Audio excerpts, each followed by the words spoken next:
He froze, his 3 sons laughing, soaking wet inside his kitchen sink, her hands in the water. And in that second, everything he thought he controlled shattered. Brian Churchill was a 45-year-old widower who hadn't been home in 2 weeks. 18 months ago, his wife died. Just like that, no warning. And he did what broken men do. When grief becomes unbearable, he ran. Not physically, but emotionally, he disappeared. He hired nannies to raise his 3-year-old triplets, Jason, James, and John. He worked constantly, traveled endlessly, convinced himself that providing was the same as being present. But deep down, he knew the truth. His sons barely recognized him anymore. It was a cold October night when he came home 3 days early from London. No warning, no phone call. The house was quiet when he walked in just after 9. Everything in its place, perfect, empty. And then he heard it. Laughter. Wild, uncontrolled laughter, coming from the kitchen. His heart stopped. The boys were supposed to be asleep. Routines were sacred. But this wasn't routine. Brian followed the sound, his shoes squeaking on the floor, until he reached the kitchen door. And when he pushed it open, everything stopped. Grace Jackson, the housekeeper he'd hired 6 months ago, was standing at his kitchen sink with all 3 of his sons inside it. Water everywhere, bubbles everywhere, and they were laughing like he hadn't heard them laugh since their mother died. For a moment, Brian couldn't breathe, because James, the one who screamed during every bath, was giggling. And this woman, this stranger, was doing something he'd completely forgotten how to do. She was making them feel safe. Brian stood frozen in that doorway, watching his sons come alive in someone else's hands. And for the first time in 18 months, he felt something crack open inside his chest. Something between grief and hope. Before we begin, like, subscribe, and tell me where in the world you're watching from, because sometimes God uses the most unexpected people to remind us what love really looks like. 2 hours earlier, Grace Jackson stood in the kitchen, phone pressed against her ear, trying not to cry. "I got in, Grace. I actually got in." Her baby brother's voice was shaking on the other end. Excited, scared, hopeful. "That's amazing, Marcus," she whispered, gripping the counter. "I'm so proud of you. But the tuition, the books, I don't know how I'm gonna." "Don't worry about that," Grace cut him off, even though her stomach twisted. "We'll figure it out. We always do." When she hung up, she stood there for a long moment, staring at nothing. Marcus was 18, first person in their family to get into college, and she had no idea how she was going to help him pay for it. Grace was 30, oldest of 6 kids, raised in a cramped apartment on Chicago's South Side, where her mama worked night shifts at the hospital just to keep the lights on. Grace had been the one who made sure her brothers and sisters got to school, the one who cooked dinner, the one who stayed up when they were scared. She'd had dreams once, teaching maybe, something that mattered, but bills don't wait for dreams. So when this job came up 6 months ago, good pay, room and board, working for some tech billionaire in Connecticut, she took it. She was supposed to clean, stay out of the way, back up childcare, they said, occasionally. But occasionally turned into every night. Because the nannies Mr. Churchill hired didn't care about those boys. Not really. They followed schedules, kept things quiet, made sure the house stayed perfect. But Jason, James, and John, they weren't perfect. They were sad. And Grace knew what sad looked like in a child's eyes. "Grace?" She turned. James was standing in the doorway in his pajamas, clutching his stuffed bear, tears streaming down his face. "Hey, baby." She knelt down. "What's wrong?" "Miss Angela left," he whispered. "She said she's not coming back." Grace's jaw tightened. "Another one? That was the 3rd nanny this month. And it's bath time." James's voice cracked. "I don't want to go upstairs." Grace's heart broke. James had slipped in the big bathtub 2 months ago, hit his head. Ever since then, he screamed every time they tried to bathe him up there. The nannies would force him anyway, holding him down while he cried, saying it was for his own good. Grace hated it. "Come here." She pulled him close, feeling his little body shake. "What if we don't use the big tub tonight?" He looked up at her, confused.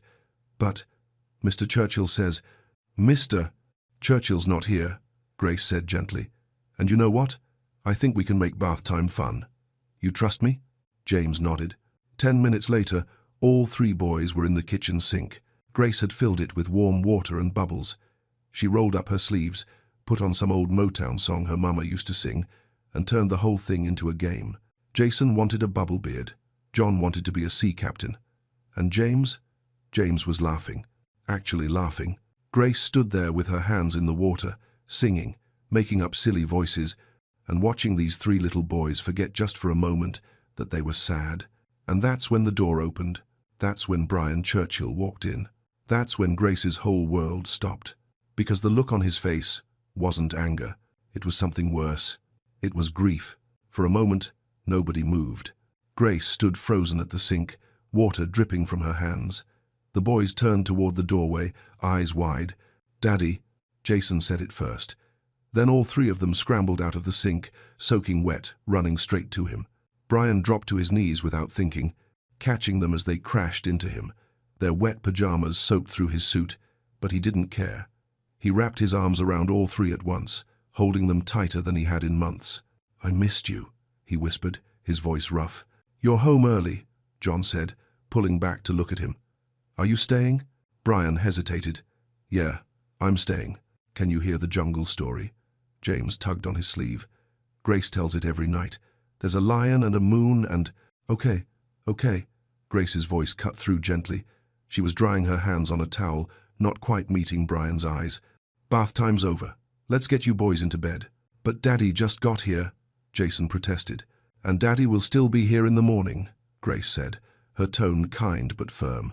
"Come on, let's go." The boys groaned but obeyed, trailing after her toward the stairs.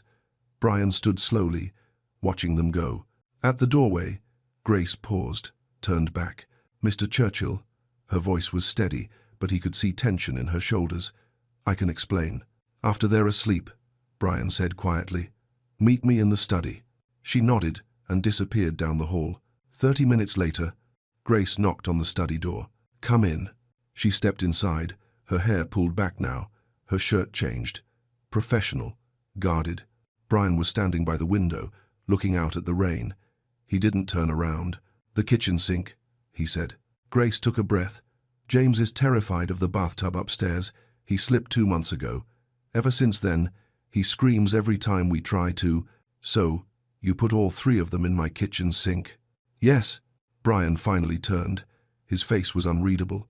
"That's not protocol." "No," Grace said. "It's not. The nannies I hire follow specific procedures. There are bathrooms upstairs for a reason." Grace met his gaze. "With respect, Mr. Churchill, your procedures were making your son cry himself to sleep every night." The words hung in the air. Brian's jaw tightened. "You're saying I don't know what's best for my own children. I'm saying James needed to feel safe." Grace's voice softened. "And in that kitchen, with me right there, he did, for the first time in weeks." Brian stared at her, and for just a second, something in his expression cracked. "When's the last time you gave them a bath?" Grace asked quietly. The question landed like a punch. Brian looked away. "I provide them with everything they need. Everything except you." Silence. Brian walked to his desk, gripping the edge of it. His knuckles went white. "You don't know what it's like," he said, his voice low. "To look at them and see her, to feel like every time you try, you're just failing." Grace's expression softened. "Maybe, but they don't need you to be perfect, Mr. Churchill.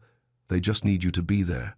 Brian closed his eyes, and when he opened them again, his voice was quieter, vulnerable. "Show me," he said. "Tomorrow night. Show me what you do." Grace blinked, surprised. "You want to join bath time?" "I want to understand."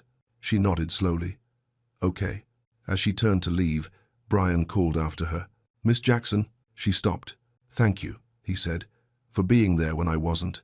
Grace looked back at him, something sad and hopeful in her eyes. "They're waiting for you to be there too." And then she was gone. The next evening, Brian came home at 6. The boys were in the kitchen with Grace when he walked in. They looked up from their coloring books, shocked. "Daddy?" John's crayon stopped mid-stroke. "You're home." "I said I would be." Brian set his briefcase down, feeling awkward in his own house. "What are you guys doing?" "Coloring." Jason held up a page covered in wild purple scribbles. "Look, it's a dinosaur." Brian studied it. That's very creative. Grace glanced at him from the stove. Dinner's almost ready. Chicken nuggets and mac and cheese. Can I help? She paused, surprised, then nodded. Sure. Can you cut up those apples? Thin slices. James won't eat them if they're chunky. Brian moved to the counter, picked up the knife, and started cutting. Too thick. He tried again. Thinner, Grace said gently, stepping beside him. Like this. Her hand guided his for just a second. Then she pulled back. Got it, Brian muttered. Jason giggled. Daddy doesn't know how to cook. Then I guess I need to learn, Brian said. Dinner was chaos. Spilled milk. Arguments over who got the blue plate. Jason singing with his mouth full. John dropping a nugget on the floor and picking it up to eat it anyway. Brian watched Grace handle it all with ease, redirecting, laughing, keeping things moving without ever raising her voice. He felt completely out of place, but he stayed. At 7:30, Grace led the boys to the kitchen. Bath time, she announced. James's face fell. In the sink again? If that's okay with your dad. 3 pairs of eyes turned to Brian. He cleared his throat. Yeah, the sink's fine. James's whole body relaxed. Grace filled the sink with warm water, added bubbles, and lifted James in first. I'm right here, buddy. James smiled. Brian stood back, watching, still unsure. Want to help with Jason? Grace asked. Brian stepped forward. Jason looked up at him, waiting. Okay, Brian said, his hands stiff. Let's get you in there. He lifted Jason carefully, like he might break. Set him down in the bubbles next to James. It's warm, Daddy, Jason said. Good. That's good. Grace handed him a washcloth. Just wash his hair, make it fun. Brian wet Jason's hair, applied shampoo. His hands were clumsy, uncertain, and then by accident he made the soap stand up in a mohawk. John burst out laughing. Jason looks like a punk rocker. Brian blinked. Then something loosened in his chest. He leaned into it. Yeah? What about this? He sculpted James's hair into spikes. The boys dissolved into giggles.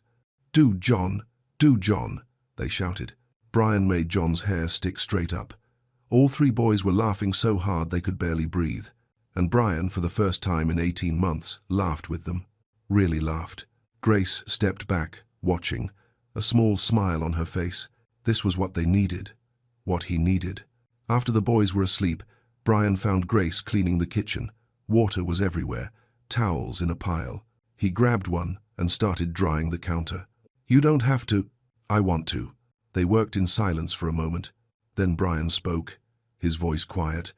I haven't heard them laugh like that since Catherine died. Grace stopped wiping. They've been waiting for you. I thought I was doing the right thing, giving them stability, the best of everything. You were protecting yourself, Grace said gently. But they don't need protection from you. They need you. Brian set the towel down, his throat tight. When it's just us, call me Brian. Grace looked at him. Then call me Grace. Something shifted between them. Small, fragile, but real. That night, Brian stood outside the boys' room, listening to them sleep talk about Daddy's funny bubbles. His chest ached. But this time, it didn't feel like grief. It felt like something thawing. 2 weeks passed. Brian came home every night by 6, sometimes earlier. He cancelled trips, rescheduled meetings, told his assistant that his evenings were no longer negotiable. The boys noticed. They started running to the door when they heard his car. Started asking, Is Daddy coming to dinner? Started including him in their games. And Brian? He started learning. That James needed his toast cut into triangles. That Jason's stuffed elephant had to sit on the left side of his pillow. That John hummed when he was thinking hard about something. Small things, things a father should know. Grace watched it all happen, watched Brian slowly come back to life, watched the distance between him and his sons shrink a little more each day. And somewhere in the middle of bubble baths and bedtime stories, something else started happening. Something neither of them said out loud. The way Brian's hand would brush hers when they were folding laundry. The way Grace would catch him looking at her across the kitchen. The way they'd linger in the doorway after the boys fell asleep, talking about nothing and everything. It scared her, because she knew it couldn't last. The call came on a Wednesday afternoon. Grace was in the garden with the boys when her phone rang. Her sister's name flashed on the screen. Hey, Maya. What's? Grace, we need help. Her stomach dropped. What happened? Marcus got into college, full acceptance, but we can't afford it. And Mama's hospital just sent another bill. We're 3 months behind on rent. I don't know what to do. Grace closed her eyes. The boys were laughing behind her, chasing butterflies. She could hear their joy, their safety. How much do you need? 15,000, at least. Grace, I'm sorry. I know you're doing everything you can, but I'll figure it out. When she hung up, she stood there for a long time, staring at nothing. $15,000. She did the math in her head. Her salary barely covered it. She'd have to take a second job, which meant leaving Connecticut, which meant leaving them. That night, Grace was quiet during dinner. Grace, are you sad? Jason asked, tilting his head. She forced a smile. No, baby. Just tired. But Brian saw through it. After the boys were asleep, he found her in the kitchen. What's wrong? Nothing. Just family stuff. Grace.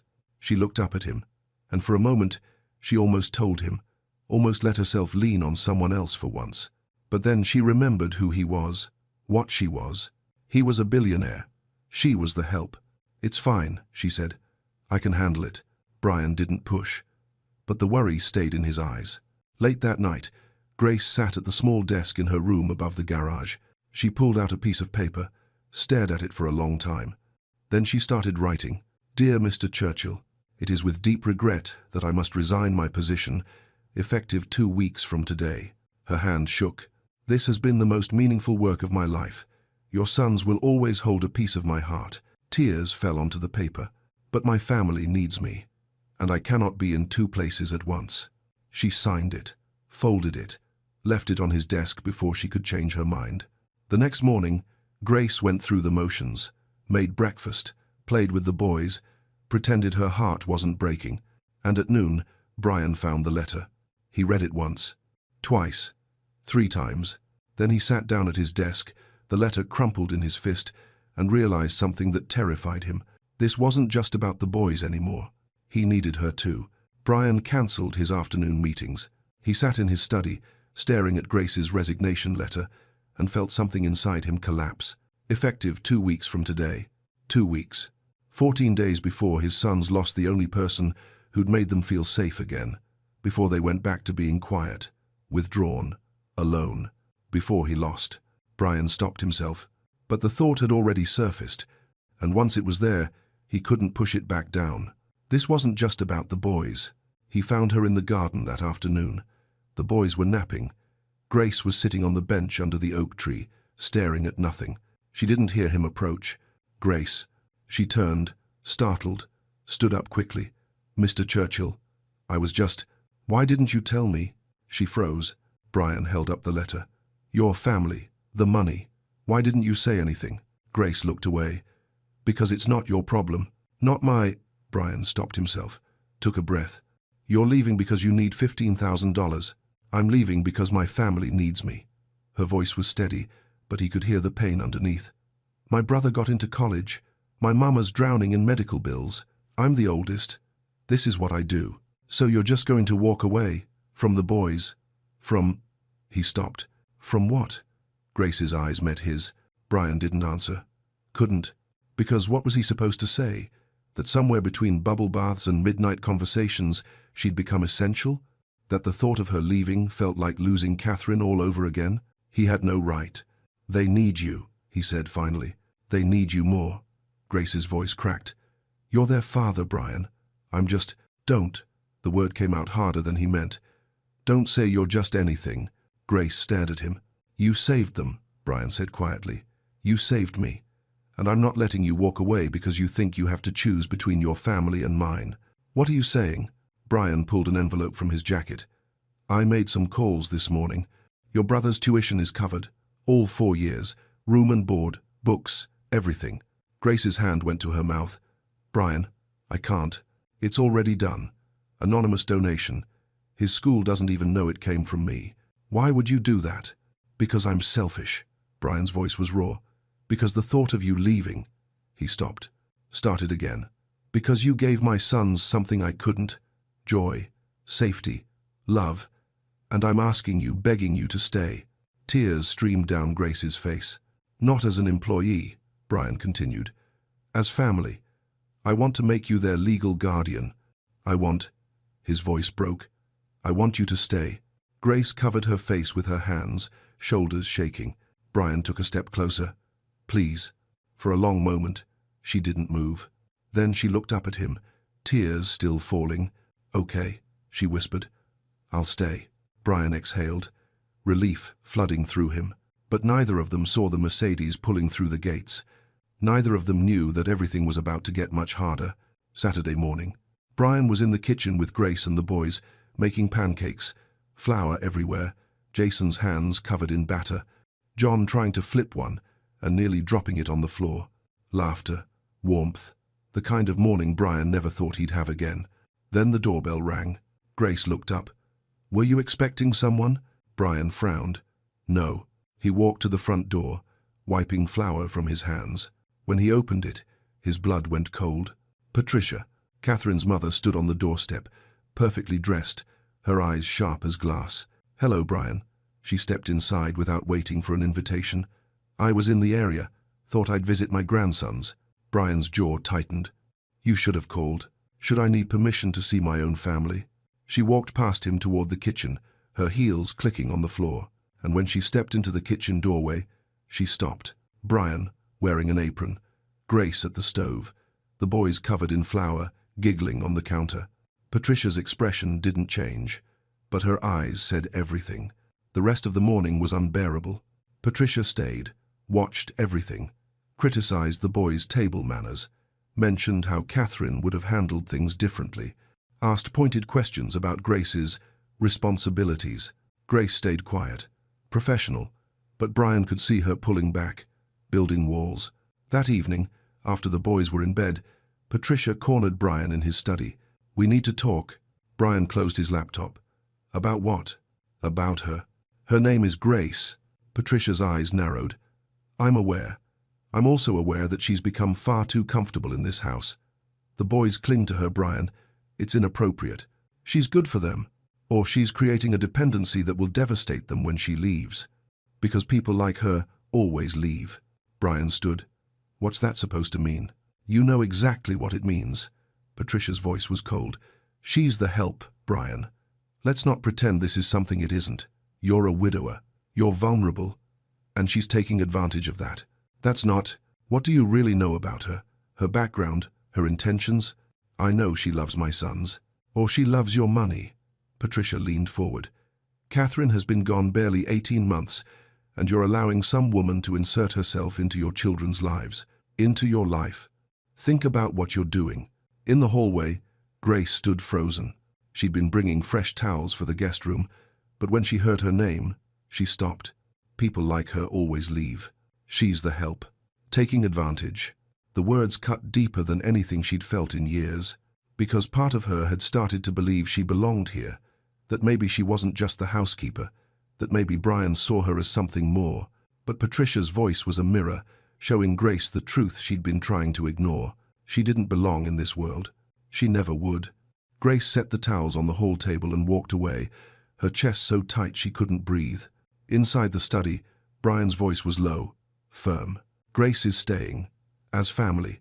I'm making her the boys' legal guardian. Patricia's face went pale. You cannot be serious. I've never been more serious about anything. Then you're a fool. Patricia grabbed her purse and walked to the door. Paused. This will end badly, Brian. And when it does, don't say I didn't warn you. She left. Brian sat alone in the silence, his chest heavy. He didn't know Grace had heard.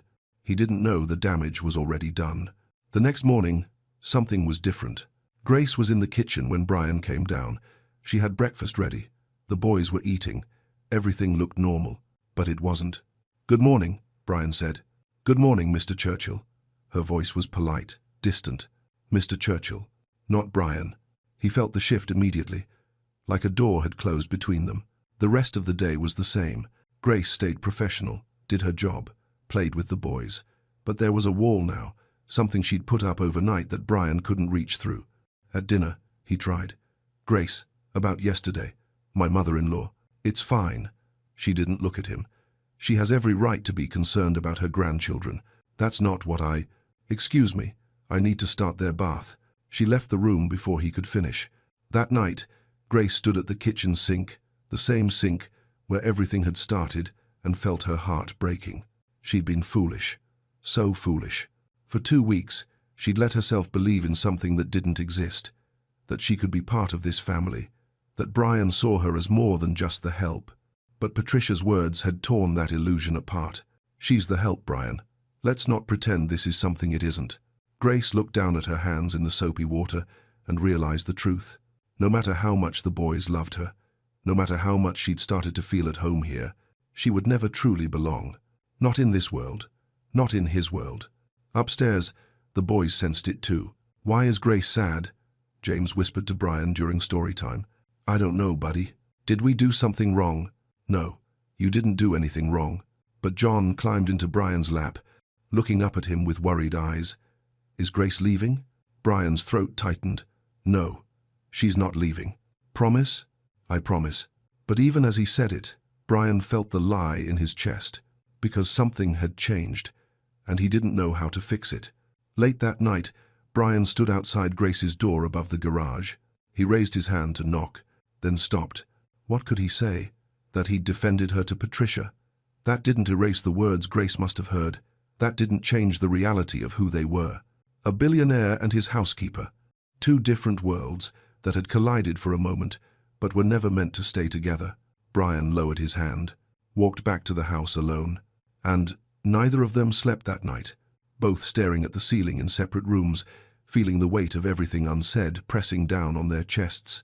Grace thought about leaving again, packing her bags, disappearing before this hurt any worse. Brian thought about how empty the house would feel without her, how quiet the boys would become, how much he'd come to need her presence in ways he couldn't admit. And outside, the night stretched on. Cold, dark, heavy with the kind of silence that comes right before everything falls apart. Sunday afternoon. Patricia insisted on hosting lunch. A proper meal, she said, with proper company. She invited a family from her country club, set the table with china, made everything formal and cold. The boys sat quietly, uncomfortable in their stiff clothes. Grace was in the kitchen, told to assist with serving. Brian hated it, but he didn't know how to fight his mother-in-law without making things worse. Patricia served pasta. Expensive, elegant, with shellfish. Grace was clearing plates when she saw it. Her blood went cold. "Mrs. Whitmore," she stepped forward quickly. "James can't eat that. He's allergic to shellfish." Patricia waved her off. "A little exposure builds immunity. My doctor friend told me so." "No," Grace's voice was firm. "He's severely allergic. Please don't. I think I know what's best for my grandson." Grace looked at Brian. He was about to speak when Patricia cut him off. "Grace, you're overstepping." Again. Grace backed away, her hands shaking, and James took a bite. 5 minutes later, James started scratching his throat. "Mummy." He stopped, looked confused. "Grace, my throat feels weird."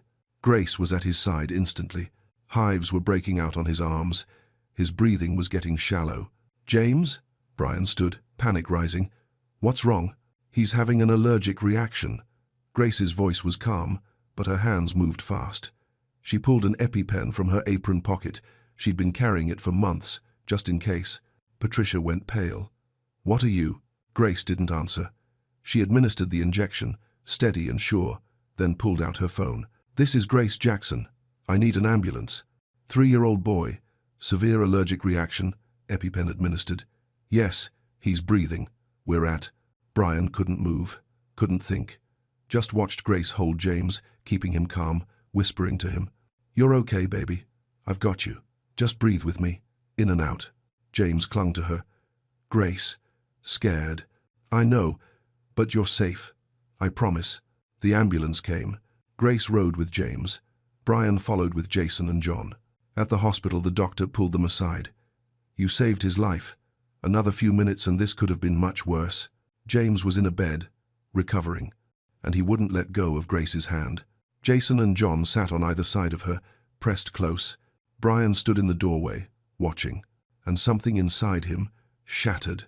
This woman his mother-in-law had called the help, had been prepared, had carried an EpiPen for months against everyone's advice, had known his son better than anyone, had saved his life.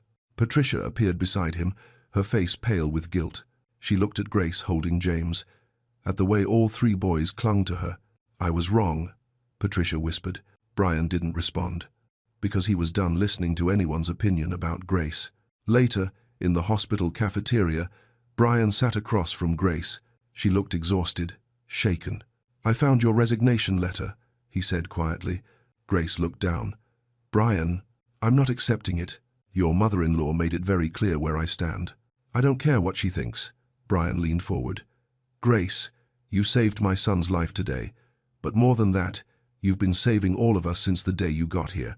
Tears filled her eyes. "Stay," Brian said. "Please, not because I'm asking you to, because you want to, because you're family." Grace's voice broke. "People like me don't belong in families like yours.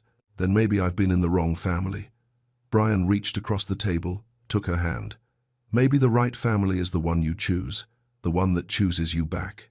Grace stared at him, tears streaming down her face.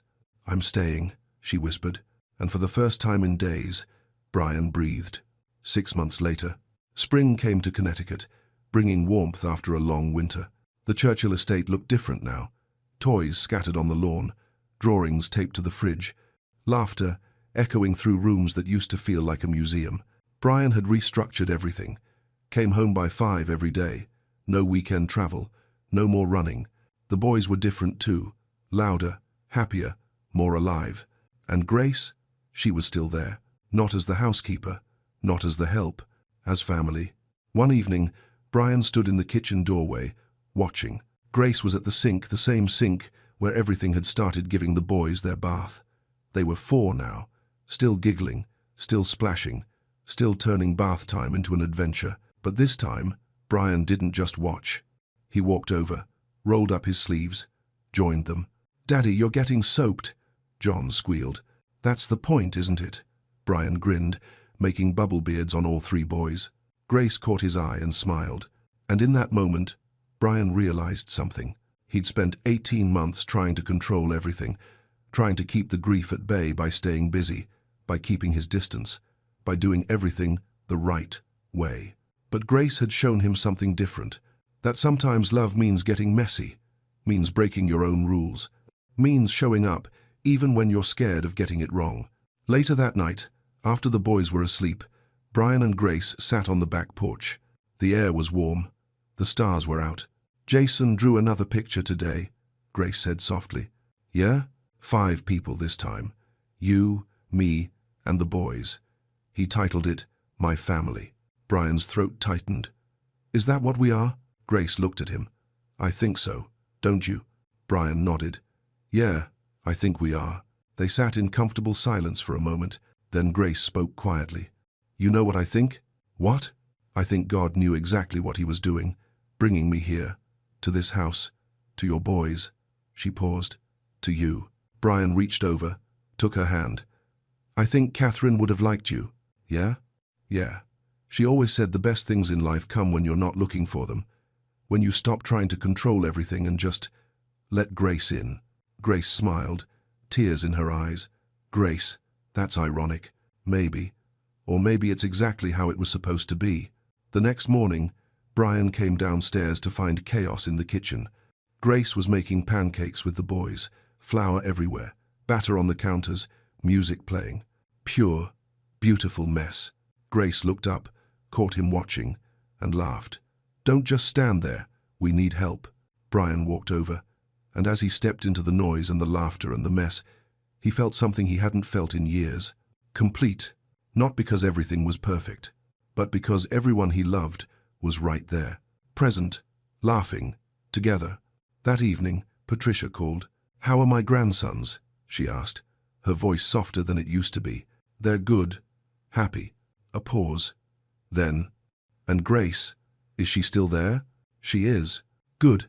Patricia's voice cracked slightly. "That's good, Brian. Catherine would be proud of you."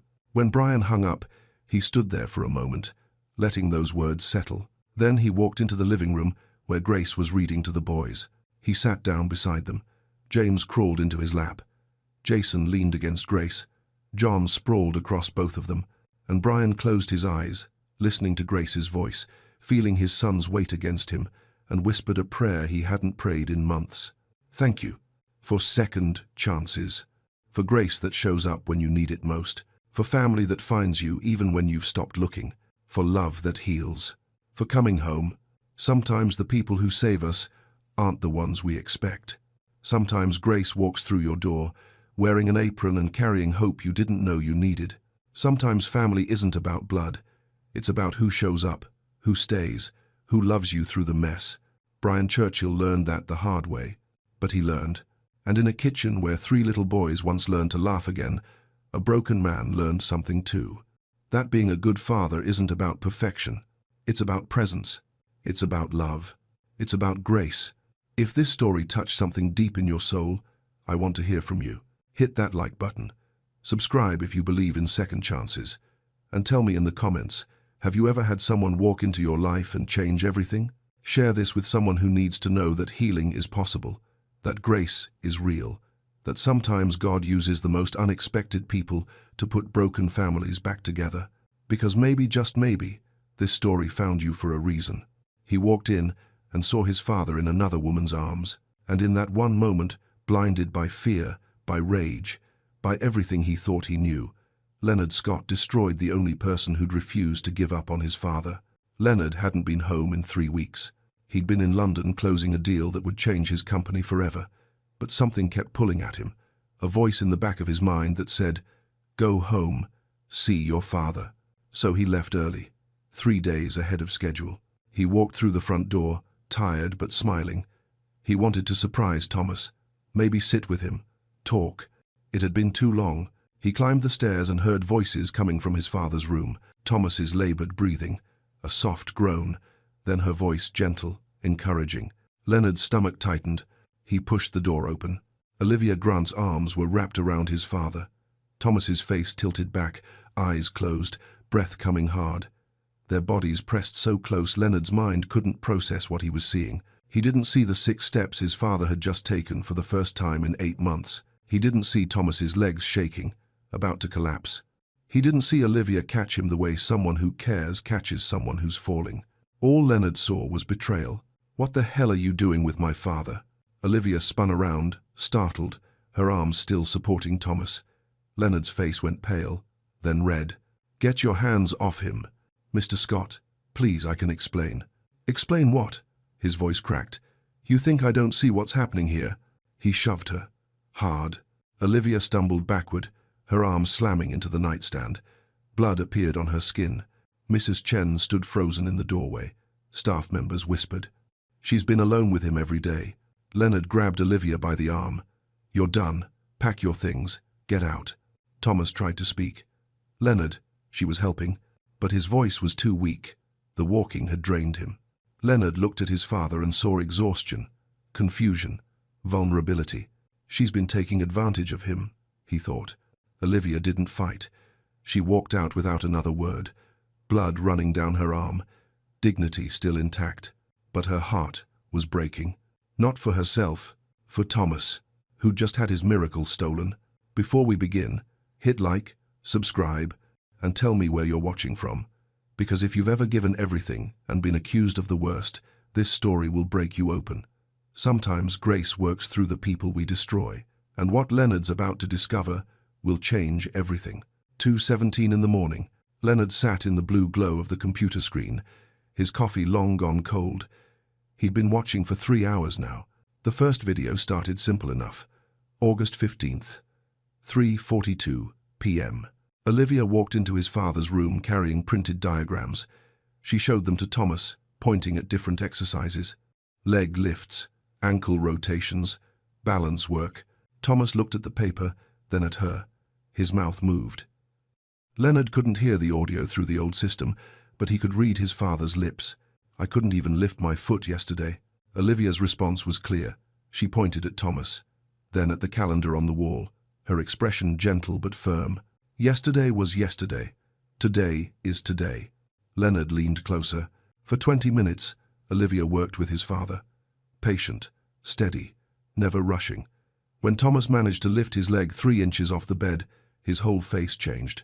Shock first, Then something Leonard hadn't seen in months. Joy. Olivia clapped softly, smiled, and Thomas smiled back. Leonard's throat tightened. He clicked to the next video. September 3rd. Thomas stood with his walker, gripping the handles so hard his knuckles were white. Olivia stood beside him, one hand hovering near his back, not touching, just ready.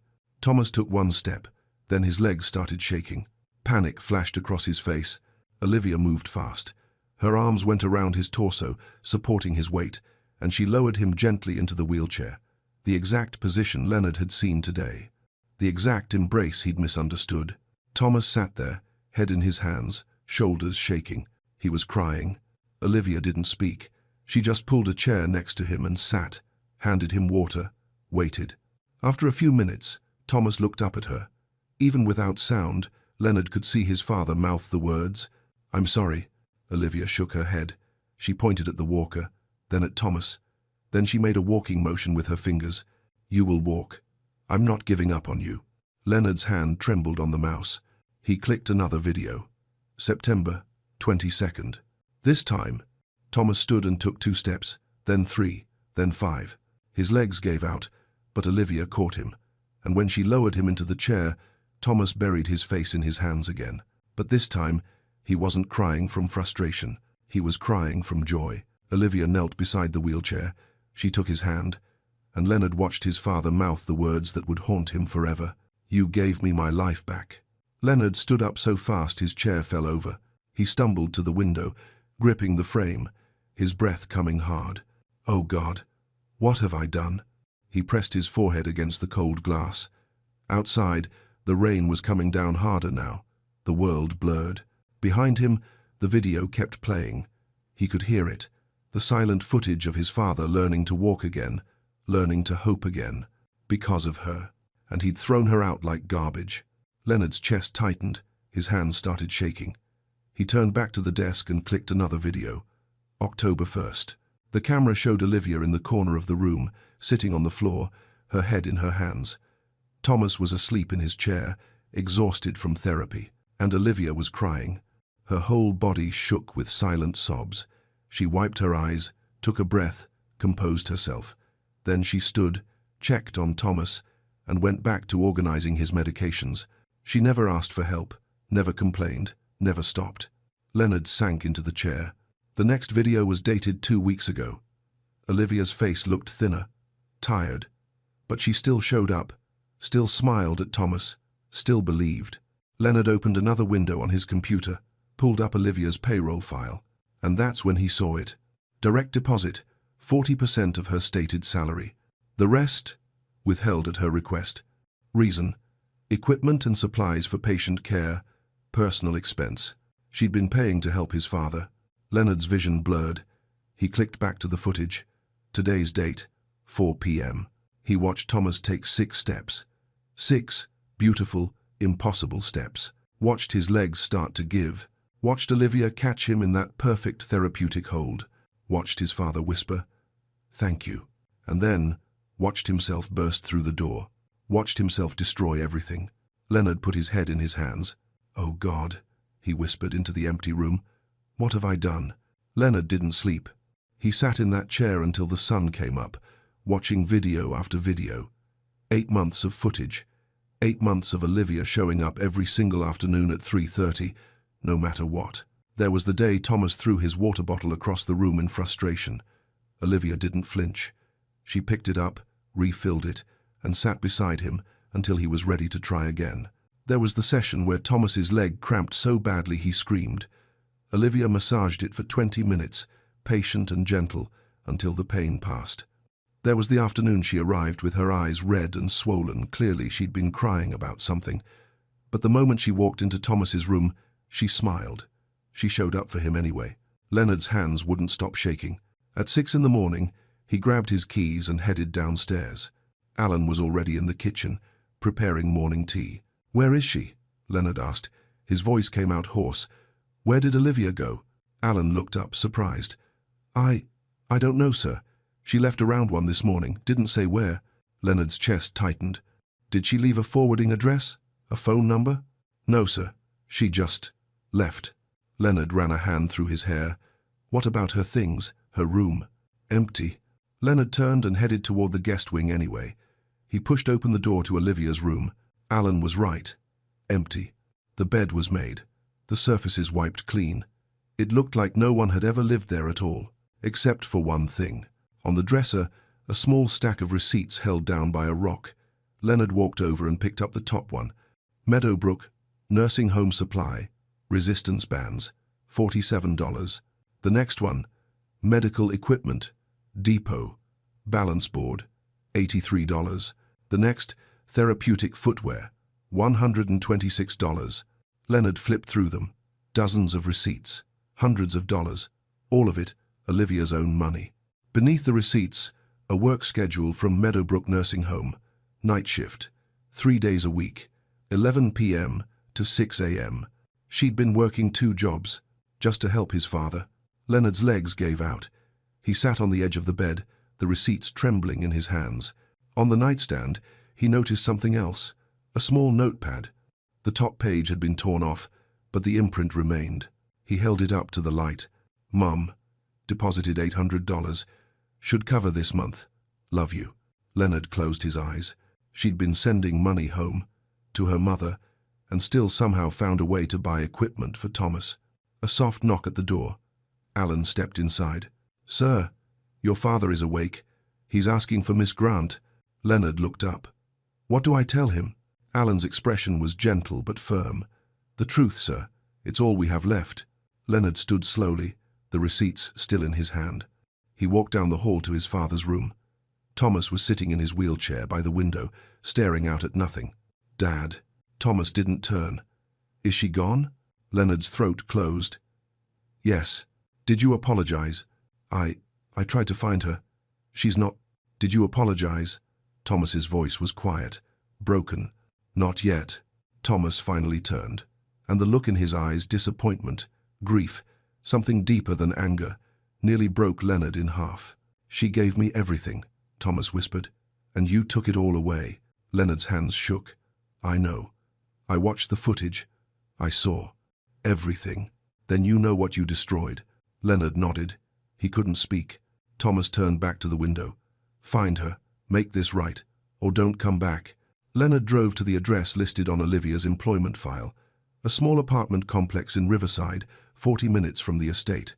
He knocked on apartment 3B. No answer. He knocked again. Harder. A door opened across the hall. An elderly woman in a faded robe peered out. You looking for Olivia?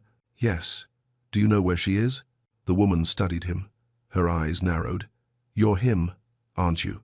The one who fired her. Leonard's jaw tightened. Please, I need to find her. She doesn't live here anymore. Moved out 2 months back to save money. Do you know where she went? The woman hesitated, then sighed. She works nights at Meadowbrook. That's all I know. Leonard was already heading back to his car.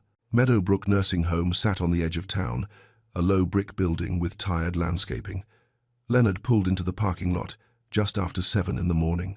Inside, the fluorescent lights hummed. A nurse sat behind the front desk, filing charts. I'm looking for Olivia Grant, Leonard said. The nurse looked up. Her expression shifted when she recognized him. You've got some nerve showing up here. Please, I just need to talk to her. She's with a patient, and I'm not interrupting her for you. Leonard stepped back. Then I'll wait. Suit yourself. He sat in the hard plastic chair by the window. The minutes crawled.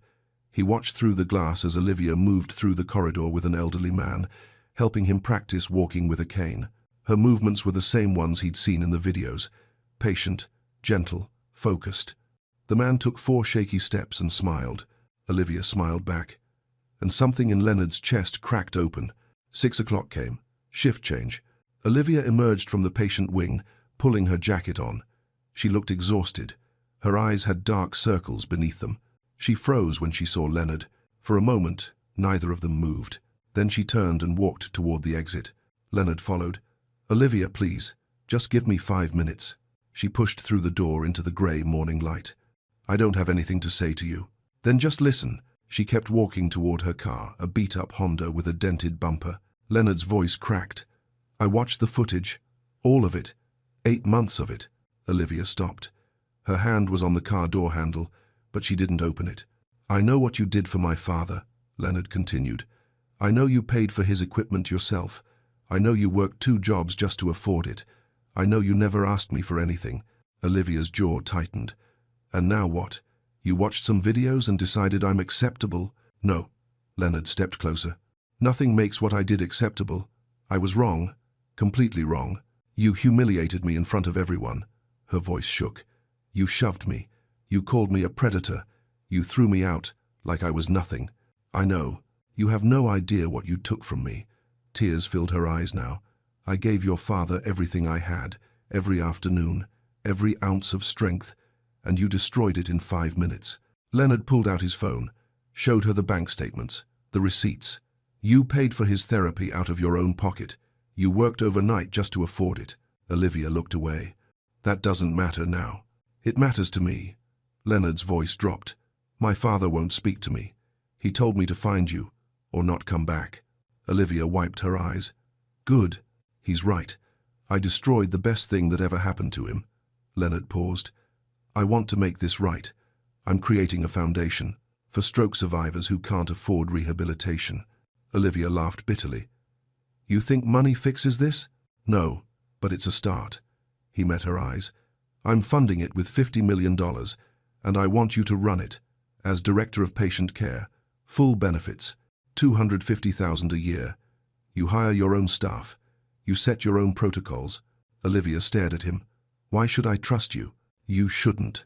Leonard's voice was raw. "But my father does. He wrote you a letter, asked me to give you this." He handed her a folded paper, Thomas's handwriting. Olivia opened it. "Read it." Her hands trembled. "He wants you back," Leonard said quietly. "Not as a maid, as family." Olivia folded the letter, pressed it to her chest. For a long moment, she said nothing. Then, "I'll come back. For him, not for you." Leonard nodded. "And I have conditions," she continued. "You don't question my medical decisions. You don't interfere with my methods. And you publicly clear my name with every person who saw what happened." "Done." Olivia opened her car door, then stopped. "One more thing. Anything. When your father walks again, really walks, you'll be there to see it, and you'll remember what you almost destroyed." Leonard's eyes filled. "I'll never forget." Olivia returned to the estate 3 days later. The West Wing had been transformed. Contractors had installed wheelchair ramps, safety rails, therapy equipment. What used to be a drawing room was now a rehabilitation center. Leonard stood in the main hallway when she arrived, hands in his pockets, unsure what to say. Olivia walked past him without a word. Thomas was in the therapy room, sitting by the window. When he saw her, his whole face changed. "Olivia." She crossed the room and knelt beside his wheelchair. "I'm here." Thomas reached for her hand, held it like he'd been drowning and she was air. "I thought you were gone for good." "I was," she said softly.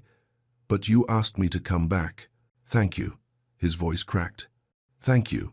Leonard watched from the doorway, the reunion he should have had with his father, the forgiveness he didn't deserve. Thomas looked past Olivia and met Leonard's eyes. There was no warmth there, just distance. "Come see what we've built, Dad," Leonard said quietly. Thomas nodded, but he didn't let go of Olivia's hand. Over the next 2 weeks, Olivia built a team. Dr. James Chen, a neurologist who'd been following her work for months, signed on immediately.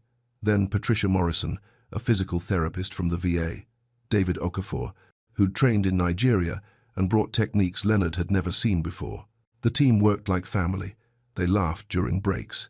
They celebrated small victories. They believed in the work. But between Leonard and Olivia, there was only silence. He tried once, brought her coffee the way she used to drink it. 2 sugars, no cream. She looked at the cup, then at him. "I can make my own coffee." She walked away. Leonard poured it down the sink. The foundation's first patient arrived on a Tuesday morning. Margaret Chen, Dr. Chen's mother, 67. Left side paralyzed from a stroke 4 months earlier. She rolled through the door in a transport wheelchair, her face hollow with defeat. "They told me I'm done," she said to Olivia. "That this is it." Olivia knelt beside her. They were wrong. Margaret's eyes filled. "How do you know?" "Because I've seen what people can do when someone refuses to give up on them." Margaret looked at Thomas, who was standing now, leaning on his cane but standing. That's Mr. Scott, Olivia said. 8 months ago, doctors said he'd never leave his wheelchair. Now look at him. Thomas walked forward, slow, unsteady, but walking. He stopped in front of Margaret. It's going to hurt. Some days you'll hate us, but we're not going anywhere. Margaret started crying. Olivia handed her a tissue. Let's get started. Leonard watched from his office window as Olivia worked with Margaret that first afternoon. The same patience, the same belief, the same refusal to accept defeat. And he realized something that made his chest ache. Olivia had been doing this all along. Not for recognition, not for money, not even for gratitude. She did it because she couldn't walk away from people who needed her. Even when walking away would have been easier, even when staying cost her everything. That evening, Leonard found Olivia in the therapy room, cleaning equipment. "Can I help?" he asked. She didn't look up. "I've got it." "Olivia, don't." Her voice was quiet but firm. "Don't try to fix this with words. You want to make it right? Then show up. Do the work. Prove you actually care about these people, and not just your guilt." She walked past him, turned off the lights, and left. Leonard stood in the dark. And for the first time in his life, he understood the difference between saying sorry and becoming sorry, between wanting forgiveness and earning change. He had a long way to go. 3 weeks into Margaret Chen's therapy, something changed. Olivia was working with her in the main therapy room. Margaret's left foot, the one that hadn't moved since her stroke, was strapped into a specialized brace. "I can't feel anything," Margaret whispered. "It's like my leg doesn't exist." Olivia knelt beside her. "Close your eyes. Don't try to move it. Just think about your toes. Imagine them wiggling." Margaret closed her eyes. Her face tightened with concentration. Nothing happened. Thomas sat in the corner, watching. He'd been coming every morning now, mentoring new patients, showing them it was possible. "Try again," Olivia said softly. Margaret's breath came faster. Her hands gripped the armrests. And then, so small it was almost invisible, her left big toe moved. Just a twitch, barely a millimeter, but it moved. Margaret's eyes flew open. "Did I? Did you see?" "I saw it." Olivia's voice shook. "You did it." Margaret started sobbing. "I felt it. Oh my God, I felt it." Dr. Chen, who'd been standing nearby reviewing charts, dropped everything and rushed over. "Mom, I moved my toe." Margaret grabbed her son's hand. "I moved my toe." The entire staff stopped. Patricia, David, Sarah, everyone gathered around. Thomas stood from his chair, no walker, just his cane, and crossed the room. "That's it," he said, his voice thick with emotion. "That's the beginning." Margaret looked up at him, tears streaming. "You really did this? You really walked again?" Thomas smiled. "Because she wouldn't let me quit." He gestured to Olivia. "And she won't let you quit either." Leonard watched from the hallway. He'd been doing that a lot lately. Watching, learning, seeing what Olivia had been trying to show his father all along. This wasn't about physical therapy. It was about belief, about refusing to accept what the world said was impossible. He thought about the man he'd been 3 weeks ago, the man who'd walked into his father's room and seen only what he expected to see. Fear, suspicion, betrayal. He'd been so convinced he was protecting his father, so certain he knew best, but he'd been protecting himself. From vulnerability, from the discomfort of needing someone, from the truth that sometimes the people who help us most are the ones we least expect. That evening, after the patients had gone home and the staff had left, Leonard found Olivia sitting alone in the therapy room. She wasn't working, just sitting, staring at Margaret's walker. "You gave her hope today," Leonard said quietly from the doorway. Olivia didn't turn. She gave it to herself. "No." Leonard stepped inside. "You did, the same way you gave it to my father." Olivia finally looked at him. Her eyes were tired, but something in them had softened, just slightly. "Why do you do it?" Leonard asked. "Even after everything I put you through, why do you keep showing up?" Olivia was quiet for a long moment. Then, "Because my mother never got this chance. She had a stroke when I was 19. No insurance, no resources, just me trying to figure it out alone." Her voice wavered. "She never walked again. She spent 4 years in that chair before she died. And every single day, I wondered if I'd done enough, if I'd tried hard enough, if maybe she could have." She stopped, swallowed hard. "That's why," she whispered. Because every person I help walk is the second chance my mother never got. Leonard's throat closed. For the first time, he understood. This wasn't a job for Olivia. It was a mission, a calling, a way of carrying her mother's memory forward. And he'd almost destroyed it. "I'm sorry," Leonard said, and this time the words meant something different, deeper. Olivia nodded, didn't say anything, but she didn't leave either. They sat in that quiet room together, not as employer and employee, not as enemy and victim, just as two people learning to be human again. The call came on a Thursday morning. Leonard was in his office when his assistant knocked. "Sir, there's someone here to see you. Marcus Dalton." Leonard looked up. "Dalton?" "He says it's urgent."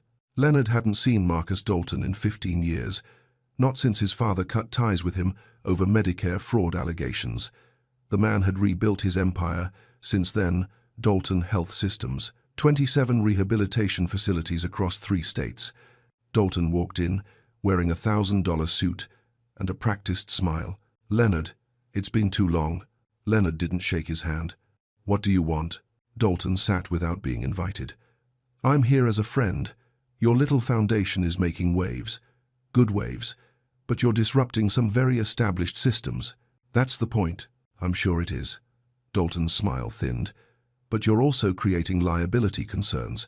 Your director, Miss Grant, she doesn't have proper licensing. No degree. No certification. What happens when someone gets hurt? She's more qualified than half the therapists I've met. I'm sure she's lovely, but legally speaking, you're vulnerable." Dalton leaned forward. "I'd hate to see something happen that forces the state to shut you down." Leonard's jaw tightened. "Is that a threat?" "It's friendly advice." Dalton stood. "Think about it. You're doing good work. Don't let one unqualified person ruin it." He left. Leonard sat there, a cold weight settling in his chest. 3 days later, the news broke. Leonard's phone buzzed with alerts. He opened the first link. Troubled pastor foundation director raises questions. His stomach dropped. The article featured a scanned document, official letterhead, from St. Catherine's nursing facility. A termination letter dated 2019. Miss Olivia Grant was released from employment due to inappropriate conduct with a patient. Leonard's hands went numb. He scrolled further. Comments were already piling up. "I knew something was off about her. These people prey on the vulnerable. Shut it down before someone gets hurt." Leonard grabbed his keys and ran. He found Olivia in the therapy room with Margaret. She was kneeling beside the wheelchair, guiding Margaret through leg exercises. "Olivia," she looked up, saw his face. "What's wrong?" He held out his phone. Olivia took it. "Read the article." Her face went pale. "I never worked at St. Catherine's," she whispered. "I know. This is a lie. All of it." Her voice shook. "Who would?" "Dalton," Leonard said. "It has to be." Margaret looked between them, confused. "What's happening?" Olivia handed Leonard his phone back. Her hands were trembling. "It doesn't matter if it's true or not. People will believe it. We'll fight it," Leonard said. "We'll get lawyers. They already believe it." Olivia's voice cracked. "Look at the comments. They've already decided who I am." Leonard's phone buzzed again. Another news outlet, then another. The story was spreading. Olivia stood slowly, walked to the window, pressed her forehead against the glass. "I've spent my whole life trying to prove I'm more than my circumstances," she said quietly.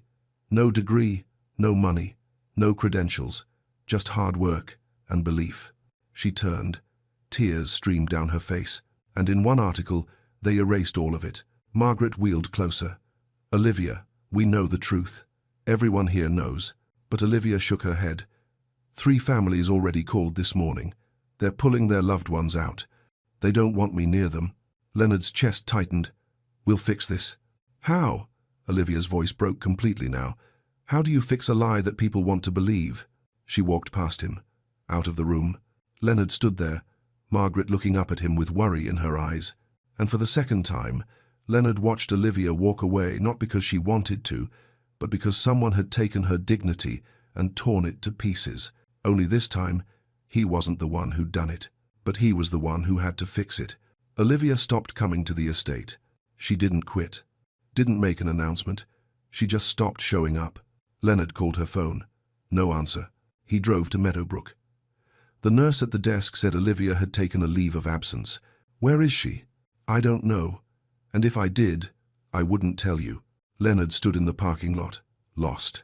Back at the foundation, the damage was spreading. 5 families pulled their loved ones out. The phone stopped ringing with new inquiries. Donors who'd pledged money suddenly had budget concerns. Margaret Chen was one of the few who stayed. I don't care what they say, she told Leonard. Olivia gave me my life back. I'm not leaving. But even Margaret's loyalty couldn't stop what was coming. The State Medical Board sent a formal notice. An investigation had been opened. Allegations of practicing medicine without a license. A hearing scheduled in 10 days. If the board ruled against them, the foundation would be shut down permanently. Leonard sat in his father's study that night, surrounded by legal documents he barely understood. Thomas wheeled himself in. He didn't say anything at first, just sat there in the dim light. I failed her again, Leonard finally said. Yes, Thomas replied quietly. You did. Leonard looked up, expecting anger, but his father's face held something else. Sadness.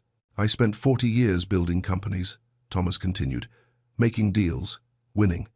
And you know what I learned when I had that stroke? Leonard shook his head. That winning doesn't mean anything if you don't know who you're fighting for. Thomas leaned forward. You're sitting here drowning in paperwork. But Olivia's out there somewhere, alone, believing the world thinks she's a monster. I don't know where she is. Then find her. Thomas's voice was firm now.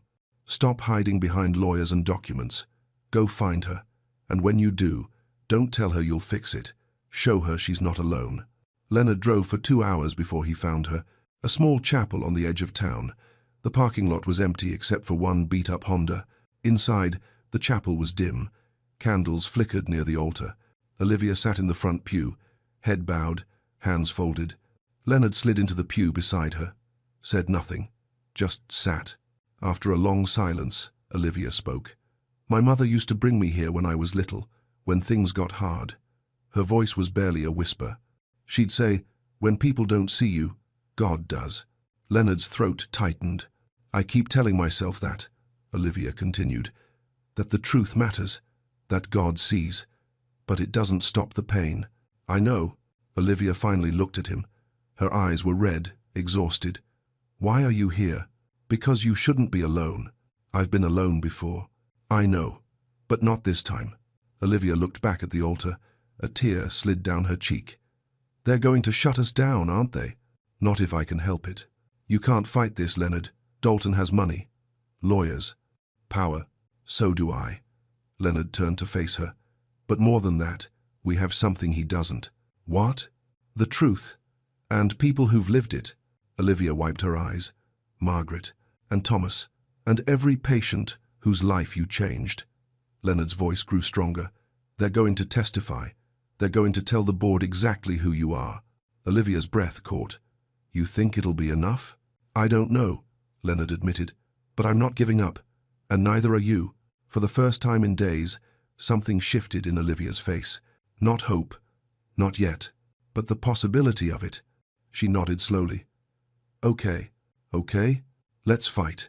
Leonard felt something release in his chest. They sat together in that quiet chapel, candlelight dancing on the walls, and for the first time since the lie broke, Olivia didn't feel alone.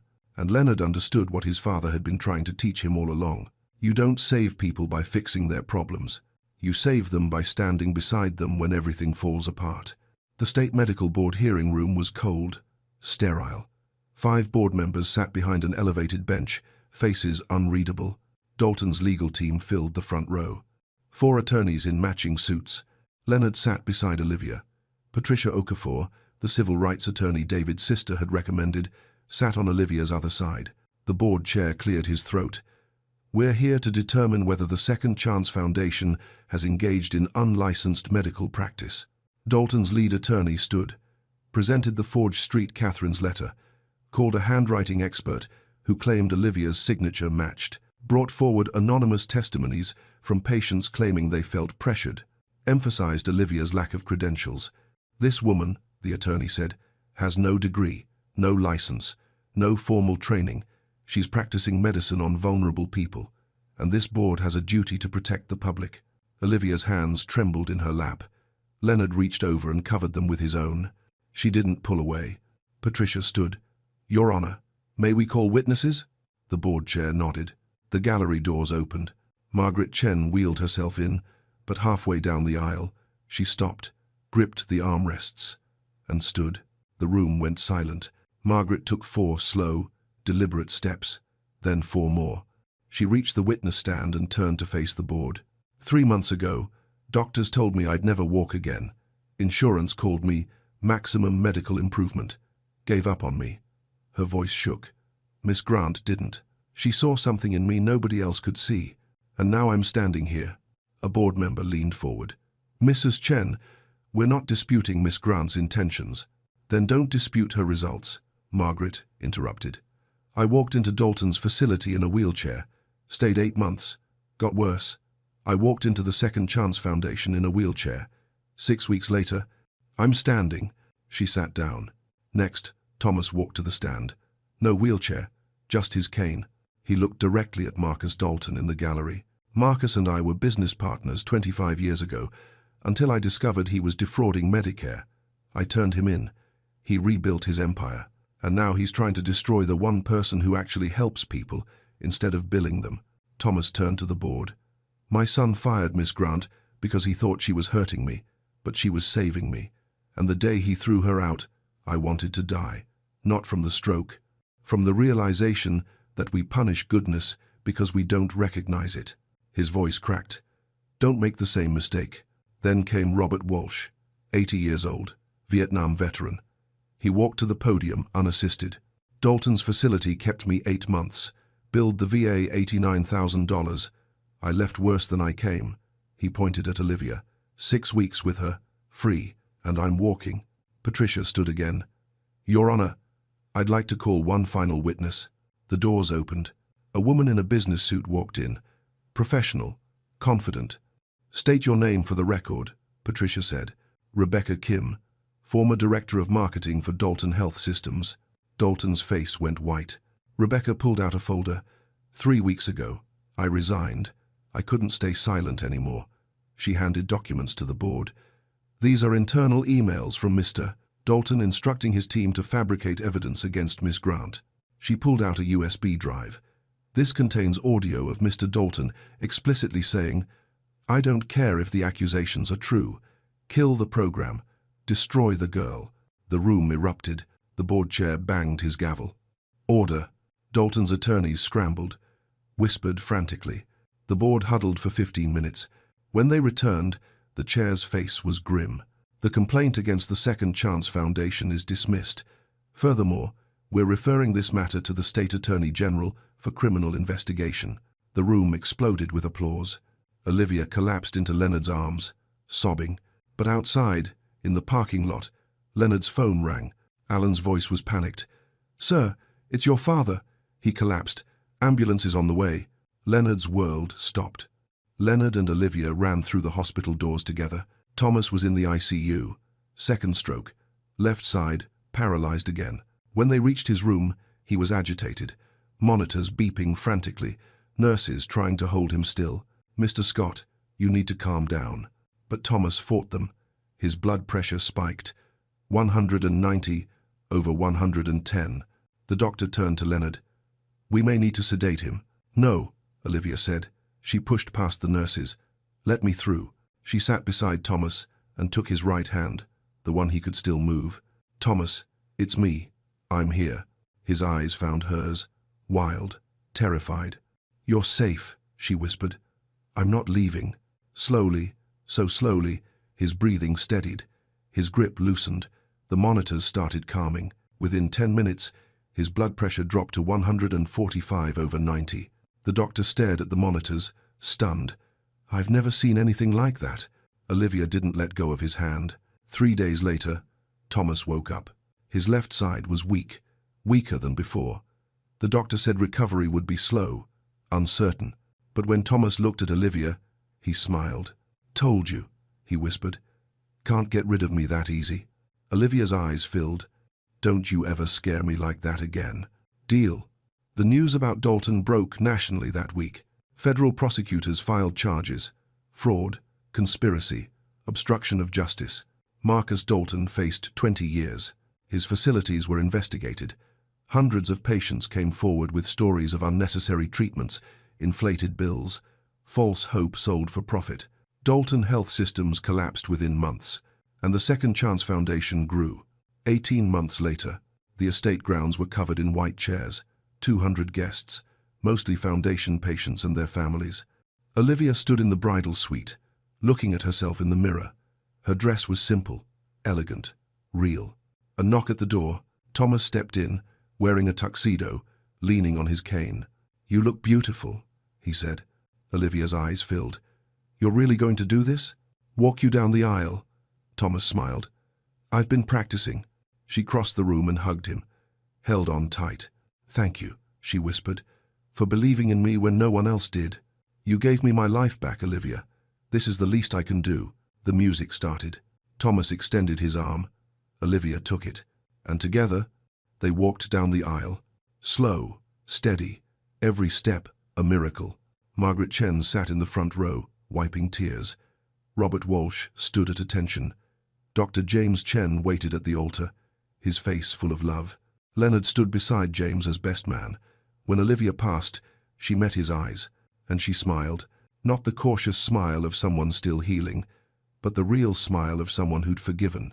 Leonard smiled back, and for the first time in 2 years, he felt whole.